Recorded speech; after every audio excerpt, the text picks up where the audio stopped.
Hello, everyone. Welcome to the Voice of Nursing. My name is Adrian Tracy. I'm the CEO of ICG Medical. Today, we're joined by Craig Davidson. Craig, welcome to the Voice of Nursing. Thanks very much. Thank you for having me. Craig, tell us a little bit about how you got into nursing. It's a bit of a long story for me. I've come into nursing as a mature student. My mum is a nurse, so nursing's always been a really, really big part of my life. When we were little, I've got a younger brother and sister, and my mum is a neonatal nurse, so she used to take us up to the hospital at Christmas time, and we go in and see the patients. So yeah, I've always had an awareness of nursing and had such an awe for what my mum did. When I was younger, I was really interested in science subjects, and I wanted to pursue a career in medicine. I took all my subjects catered towards that and got the grades that I needed. My mum managed to pull some strings, and during work experience, I got to go in and visit, do my work experience in the hospital that she worked in. So I was shadowing several doctors and surgeons. So that was so amazing and eye-opening. At the same time, I used to be quite shy, which people that know me now might not believe. So I used to go to stage school to give me a bit of confidence. And then all of my, by the time I got to 17, all my friends at stage school, they all started applying to go to drama schools down in London. And I kind of got itchy feet.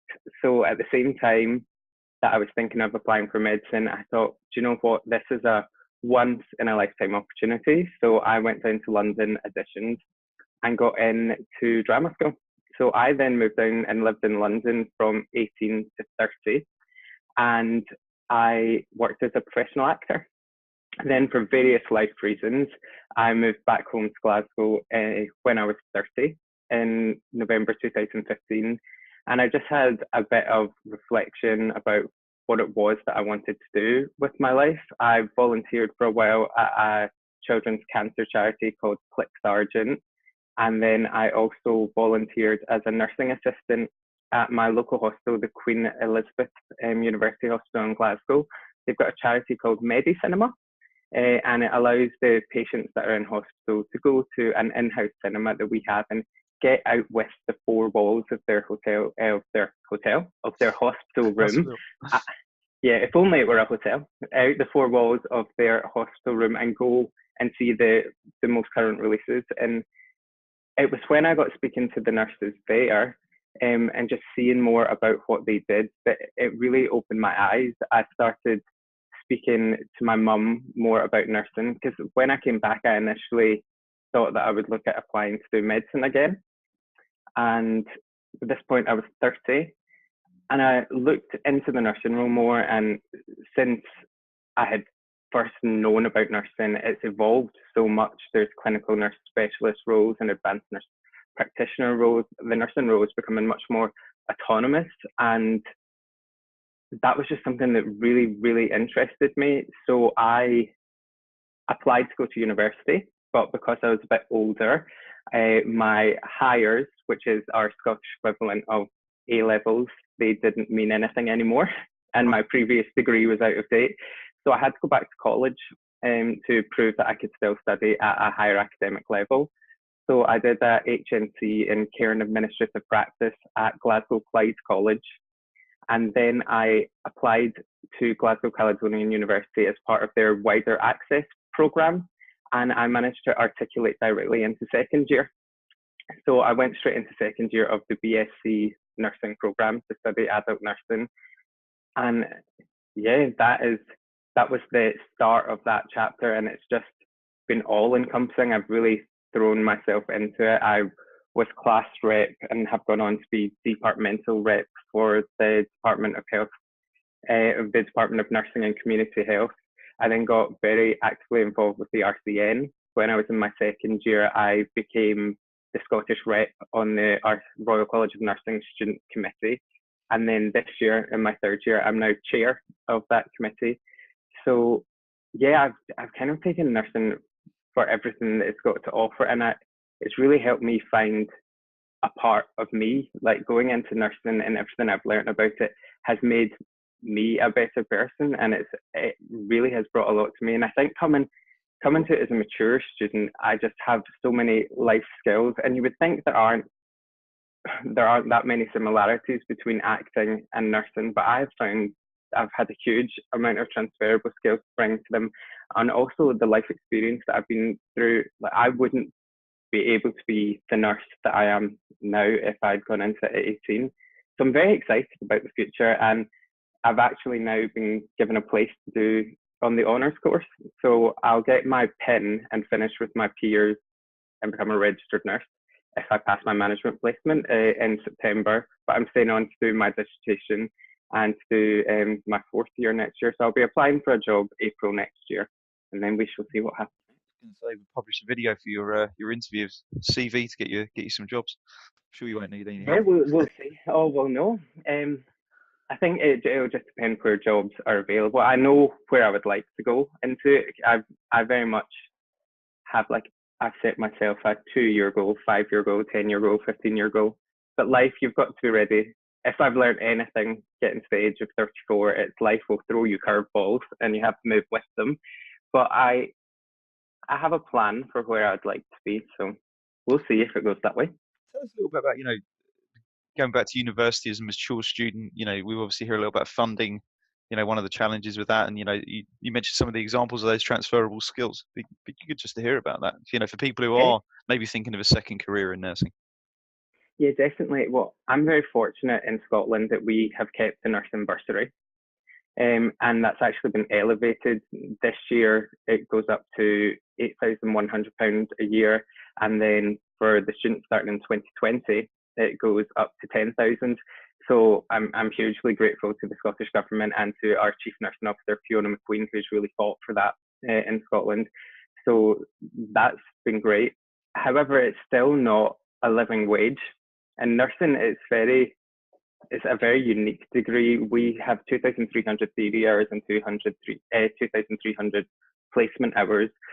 So there really isn't much time to work. I've been fortunate in that I've not had to, and I've been able to get by with the bursary, but I've done a lot of extracurricular stuff, which takes up the time that I would have had to work anyway. But I've watched my peers in my course having to juggle multiple part-time jobs, and in a course that's already extremely draining, both mentally and physically. That's a huge challenge. And also, when I've sat in the committee, I get to work with student nurses and newly qualified nurses from all around the UK. And the removal of the bursary in England has been hugely damaging. It was very short-sighted to take that away. And their idea was that it would open up the number of places for people that could go to university, because the government would no longer be funding places, so universities could have these large intakes. However, that's not what's actually happened in fruition. And the people that are dropping off most are people like myself, are the mature students. These are students who can't afford to be taking on huge amounts of debt going forward. So the RCN Students Committee, they have started a campaign called Fund Our Future, and it's asking for the UK government to put £1 billion back into undergraduate nursing education. And it's going well so far. It gained a lot of traction. We lobbied Parliament, MPs got up and spoke. We did hope it would be in the NHS's plans going forward. Nothing directly about undergraduate funding was mentioned. However, it's very difficult to get anything through Parliament at the moment with the dreaded B word, Brexit. Not much is moving with it. There wasn't much about workforce in the 10-year plan at all, was there? That was kind of the gap. Everyone's kind of brought up, really. Yeah, it's hugely disappointing. And I know England are going about other ways to try and get nurses in. There's obviously nursing apprenticeships. There is the trainee nurse associate, the trainee nurse associate roles. Again, in Scotland, we don't have either of those. Our Chief Nursing Officer, Fiona McQueen, she wants to very much keep it that nurses are degree-educated profession. And there is evidence out there that shows it reduces mortality rates. And it's one of the things that hugely frustrates me that very recently, even in the last couple of days, there have been articles in the Daily Mail and online of people challenging the fact that nursing all went wrong when we took the training off the wards and it shoved everyone into university. But really gets my goat, because we don't question why physiotherapists, occupational therapists, dietitians, even medics, there's no question why they should be a degree educated profession. So why shouldn't nursing? There is evidence that proves it. The NMC code tells us we must practice along with the best evidence-based guidelines. The nursing role is becoming more autonomous, which requires people to use critical thinking skills. And these are all skills and tools you learn in university. But yeah, so that's Challenge. quite frustrating. You're very passionate about your work that you do for the RCN and on the student board there. Tell us a little bit some of the the projects that we were discussing off camera that you're focusing on. Yeah, so And something for the I love. future as well. I know you're doing some future planning. Yeah, well, I've loved my time in the Royal College of Nursing. I chose to join that because it was both the professional college and the trades union. So that's why I got involved with that straight away. Even when I was at college, I became a student member. So yeah, I'm passionate about student issues, but two things that I'm focusing on very heavily this year is we're redesigning what our active student role is. At the moment, it's student information officer. So that's our big piece of work. We're redesigning what that role looks like, how we can help support our students, how these active students can then go out and help support other students within their institutions and work with other qualified and newly qualified nurses to help improve everyone's experience of nursing and nursing education. So that's a big piece of work we're undertaking at the moment. We've also got a conference at the end of the year, which is along the theme of inclusion, diversity, and equality in healthcare, which I'm really excited about. We've got an interactive session on hidden disabilities, and then we've got an LGBT plus discussion panel, and we've got some great people coming along to that. And then we have got keynote speakers from the AME community coming to talk. So I think these are things that, as both nursing students and as nurses, we really need to be aware of how diverse and inclusive we are, both within the nursing workforce, but also for the communities we serve. Like Britain, and why I'm so proud to be British, is we're such a diverse, inclusive country. And in order to make people feel culturally safe when they're in our healthcare, we need to be more aware of these issues. No, I agree. You also mentioned about things like student support and mental health of students. They're under a lot of pressure, as you say, with the debt and the challenges. And and we had Evout has been on here as well. One of our student nurses, Oh, yeah. great guy, and he's in England, and he's having to do that, as you say, the studying, Yeah. voluntary work, and the placement work, and then he had to do a bit of work as well to fund himself, which was nigh impossible. The stress and the pressure must be unbelievable. Yeah, it's funny you should mention Eve, because we actually know each other because we both work on a Twitter network called the Student Nurse Project. Oh, very good. Yeah, Eve was one of the founding members of that. He has subsequently gone on and is doing amazing work as he's not even a newly qualified nurse now. He's a registered nurse now. He is a registered nurse out there doing some great work.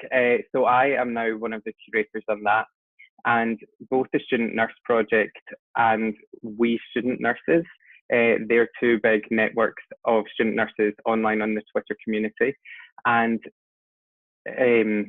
We Nurse Project, led by Leanne Patrick, they created an initiative in the beginning of May this year, and it was called Student Nurse Mental Health Day.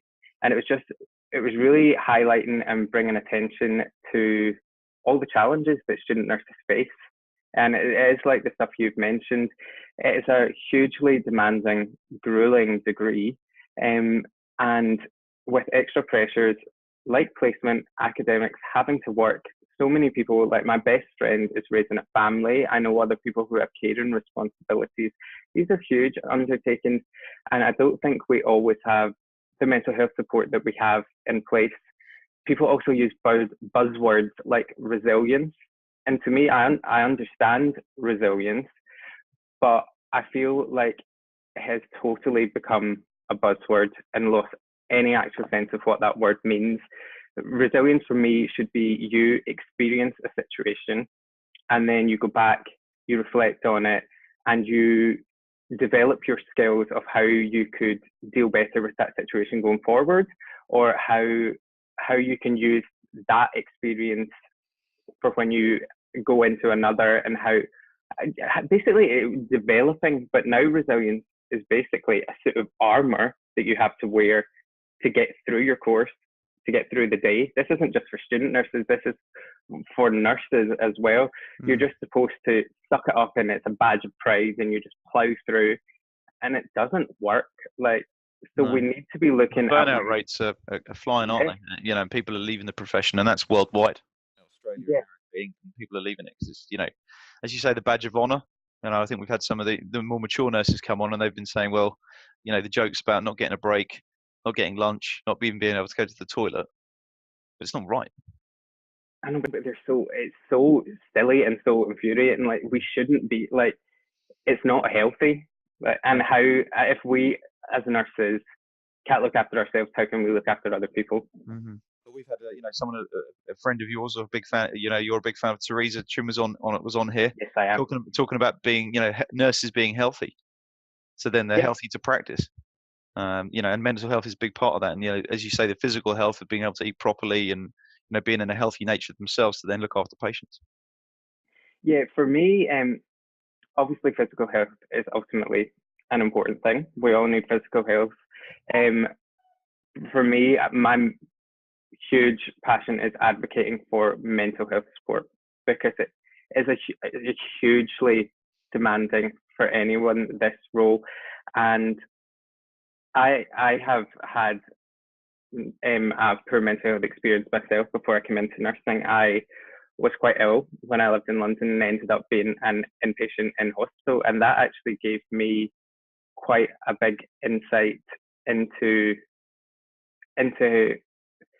the healthcare system and what it feels like to be on the inside and be extremely vulnerable.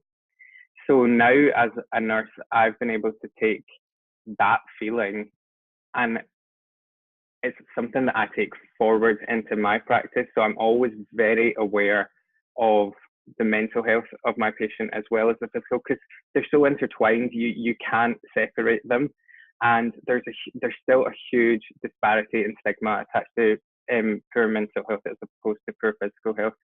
But something that I'm very aware of is, as an adult student nurse, I don't get a huge deal of awareness of mental health issues. And one of the things, when I was at college on one of my first placements, I had a patient who had tried to complete suicide and had thoughts of suicidal ideation. And I was left to special this patient. There was, due to staff shortages, I was left to sit in this room, and I was frozen with fear. And I mean, I was 30 at the time, so I had some life experience. I had already been through a similar, not the same, but a similar experience myself. And I just didn't know how to help them. So that's something I'm hopeful that the new Nmc Standards for education will address, because they want nurses going forward to have a much greater awareness of the other disciplines. And there are skills and competencies you need to achieve for learning disability, for mental health, for children and for adults. So it's not a pushback to generalism, because I think it's very important that we still have the specialities, but we need a much greater awareness. And I think that is only going to be positive going forward as all these programs, all the nursing programs across the country redevelop.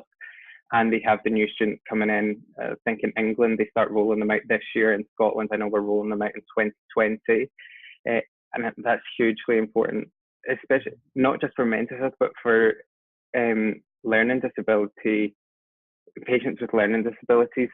There's a lot of diagnostic overshadowing takes place because people don't know what to look out for. They don't know how patients can present. We don't necessarily speak to the carers and their family members that know these people best. And that is not through the fault of the student nurse or the nurse. It's because they aren't aware of what to do and what they should be doing. There's going to be huge challenges though, because current nurses are going to need upskilled hugely with CPD, which with staffing as it is going to be hugely hard in order for them to have the awareness that the new nurses coming out will have. I mean, already, time, isn't it, as well? Where they're going to get the time for additional studying on top of, the 312s that they do, and some of managing families and time. No, of course, it is huge. Especially if you, as you say, you're short of staff. It's a bit scary. Yeah. And you mentioned the Nmc standards you've been working on. Are there any insights you can give us, or any highlights that we can maybe release to our nurses? Some stuff they can look out for. Well, it's just about, like I said, it's been really interesting. As the department rep, I've got to sit on the program development board to see how we are going to fit all this new stuff in, because it is huge. Like, these changes are massive. So it's going to mean big changes to the program, but I think it's so positive. I mean, I'm already a bit jealous of the students going through in 2020 of all the stuff they're going to get, stuff that I wish I'd got. So I think having this additional mental health training for adult nurses, the extra learning disability training, it can only improve the care that we give our patients, which at the end of the day, it's why we all want to be nurses. There's also a much bigger drive on public and global health in the new standards. I know in Scotland, our new plan for 2030, Future Nurse is what it's called, and that the whole drive there is to be much more community focused. And as nurses, it's more about helping patients to help themselves in the community. So educating them more about health, so that we try and avoid most care taking place in an acute setting. If we can get on top of things before they then have to come into hospital, and we can educate them and help them to improve their health outcomes. It's more about the wellness focus. So people are, taking that sort of first step of healthcare themselves, rather than, as you say, getting and doing the community, rather than getting to the acute setting where the costs are significantly higher. Yeah. Very good. Within your job, and I've noted down all the things that you're doing on top of doing your degree, which I don't think you sleep very much by the look of it. You do some work with the Nursing Times. Yes, I am one of the student editors, which I've loved. When I was acting, I used to be a writer as well, and writing's a big passion of mine. I've always loved it, and it's being one of the editors is really cool, because I get to pick topics that I want to talk about and write about them. So I've spoken about It's Okay Not to Be Okay. So I'm talking about student mental health support, spoken about LGBT issues and how we need to become more culturally aware because of the disparity in healthcare based on Stonewall's report. I wrote about the Fund Our Future campaign. I was at a Student Nurse Congress down in London, so I wrote about that and about the roles students can have to already be leaders. We already have leadership qualities, and our ideas can drive things going forward. So it's been a really great outlet for me to share my thoughts, and it's a great team of student editors they've got, and I think it's excellent that the Nursing Times have it. It really helps get the student voice out there. We seem to see the student voice being the bigger voice, or a lot more communication.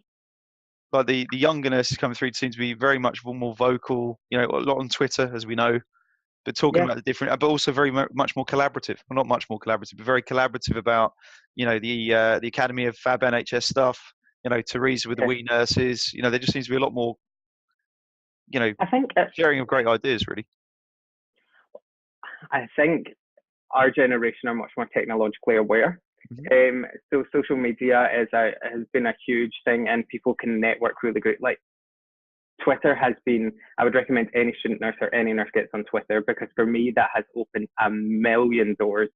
I've been able to network with so many people that I would never have met in real life. And what's so great is there's no hierarchy. That I can have conversations with Fiona McQueen, the Chief Nursing Officer. I've had conversations and got to know Anne-Marie, who is the president of the RCN. So you have these real conversations where you can contribute, and they want to hear your voice. And it's not like you have to make a meeting and then wait, and it's all very formal. So it's broken down walls. And I think also, this is why I go back to thinking degrees for nurses are so great, because we're taught these critical evaluation skills. And I think students in the past and this is with no disrespect to former nurses at all, and it's something that I speak at length with about my mum. We're taught more to challenge. You don't just do what you were told to do because that's the way it is. And I think that's instilled in us from quite early on. Then you've got like the Council of Deans. They've done their 150 Leaders program. The RCN, a very active student.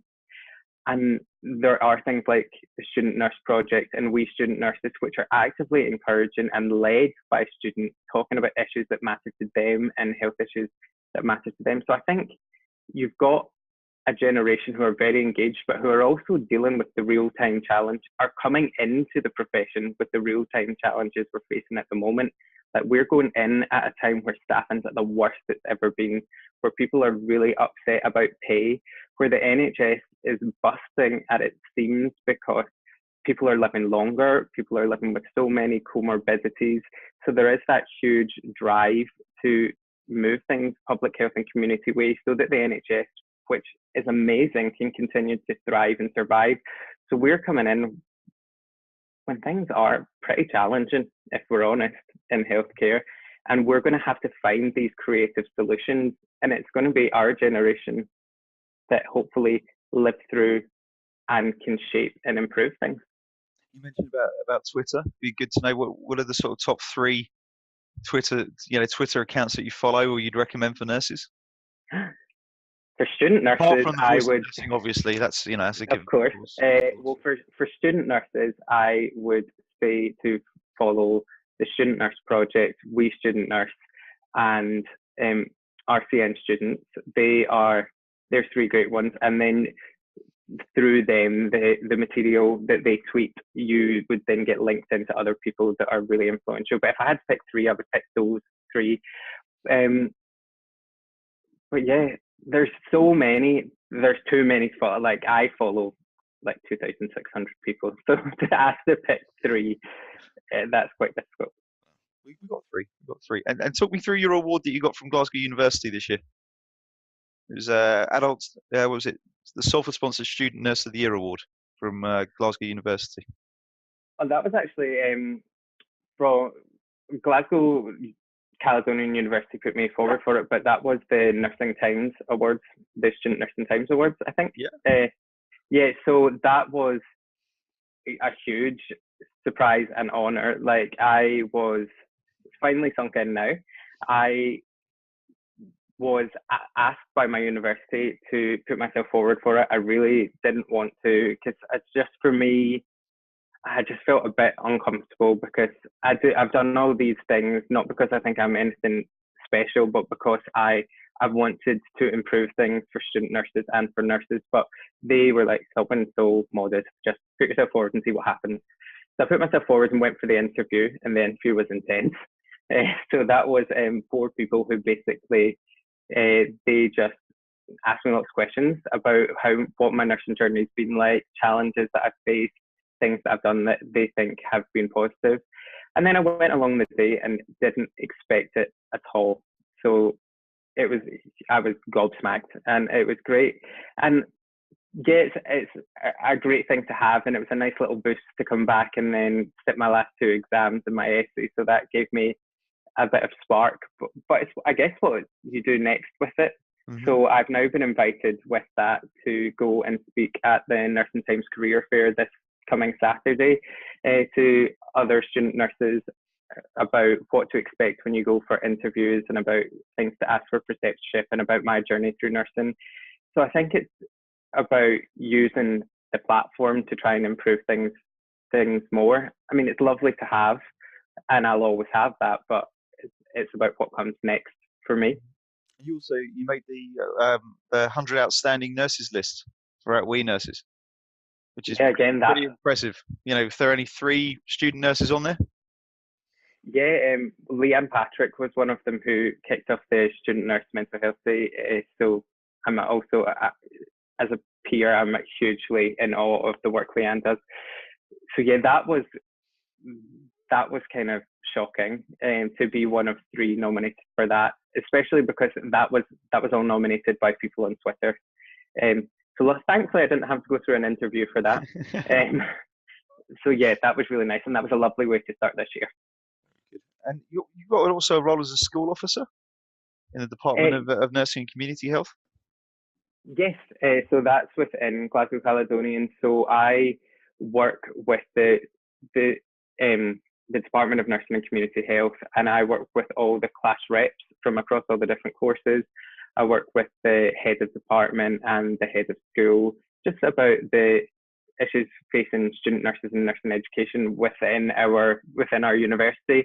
And then as part of that role, you attend the student voice committees, you attend school boards, and then the most exciting part this year for me has been on that program development board for the new nursing program for 2020. Very busy. Yeah, very. My other half is like, when do you sleep? You don't sleep at all. And I suppose, what do you sort of see the next sort of 2 or 3 years looking like for the future of nursing? With all these students coming out into the workforce, what are the sort of the main challenges you see coming up?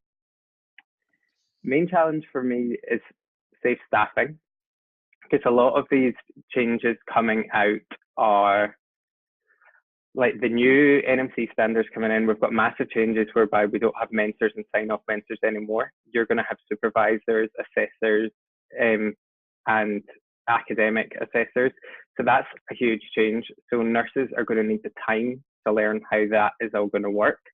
You also have got the changes to the program. So student nurses are going to need skills and competencies signed off that even me just coming out now, like I will potentially be a supervisor and I will have literally just left university, but they will be learning stuff that I don't know.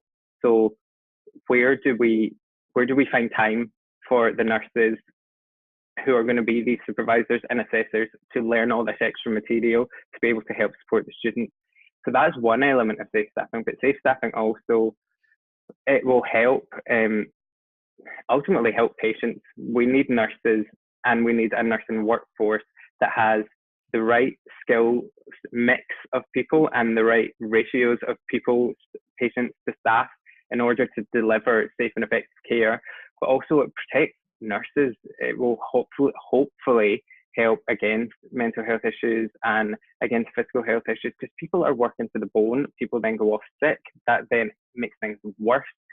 So for me, getting safe staffings right, we've already passed, the bill's been passed into legislation in Scotland. So it's about where this will go next and how we actually get what this looks like in real time and how we implement this. Wales have had it for several years now, but they are looking to expand the scope beyond just acute adult health into mental health and other areas of nursing.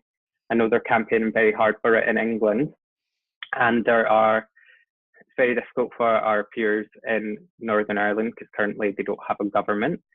But there has been some great work started there that once they have a government in place that they can push it forward. So for me, safe staffing is a huge, huge issue and something that will be really imperative to how we go forward in the next couple of years. Also, I think for me, it ties into, and what I've sort of just previously mentioned, is how these new NMC education standards will embed, because I think in theory, and I pray, hopefully, they're going to hugely improve the experience for the individuals who are in our care and the families and patients that we work with. It's going to make that so much better, so much more holistic and person-centered. But it's how we implement them uniformly across universities, how these new programs work in real time, and how nurses can best support students, and how they can have the time to upskill with CPD. That's also so that you don't have a division of nurses, so you don't have these new core of nurses come out that know one thing versus the whole other nursing body that are somewhere else. For me, they're two main focuses at the moment, I would say. And what advice would you give someone who's starting off their student career in going into nursing?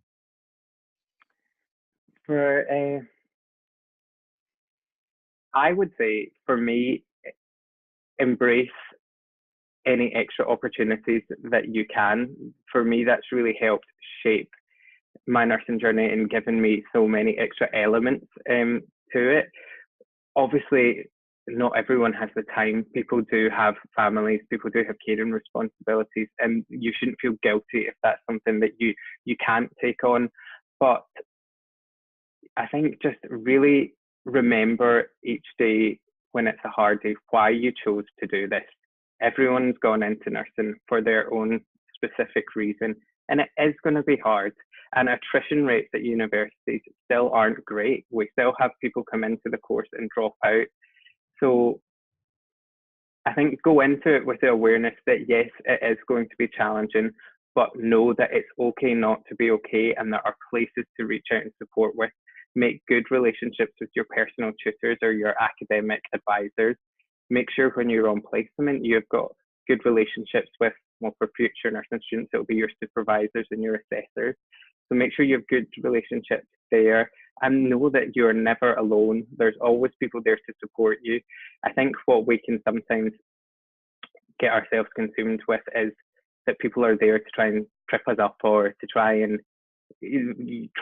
fail or not get the best mark. But everyone wants you to do well. We want nurses, and we want the best nurses that we can get. So use all the support that's there for you.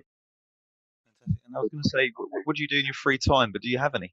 Yeah, I do have free time. I am very bad at binge watching a series of Netflix. That'll be my free time. Any recommendations? I've just watched a new series called Dead to Me, which is really funny on Netflix. It's a dark comedy that is about how a woman and her best friend, how she deals with her life and how it progresses after her husband has been killed.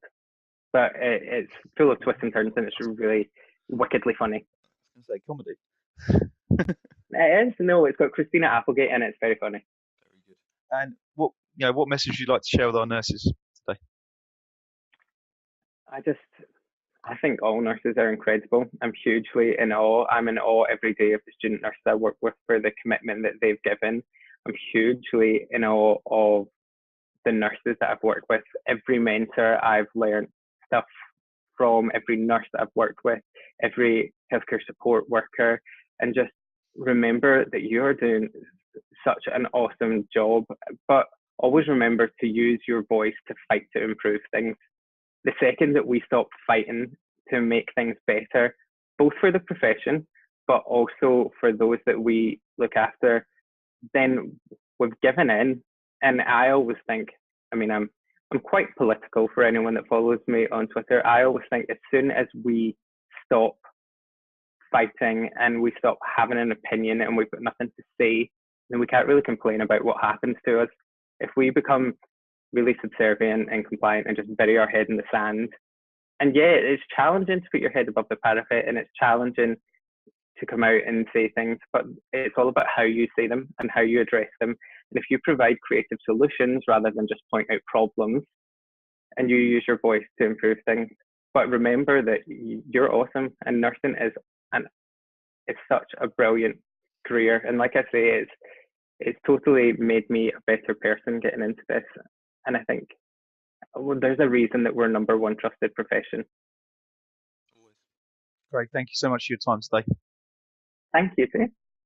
Thank you, everyone, for watching The Voice of Nursing. Thank you all our nurses, our doctors, our healthcare workers, and our physios, even them as well. We'll catch up with you again soon. Thank you.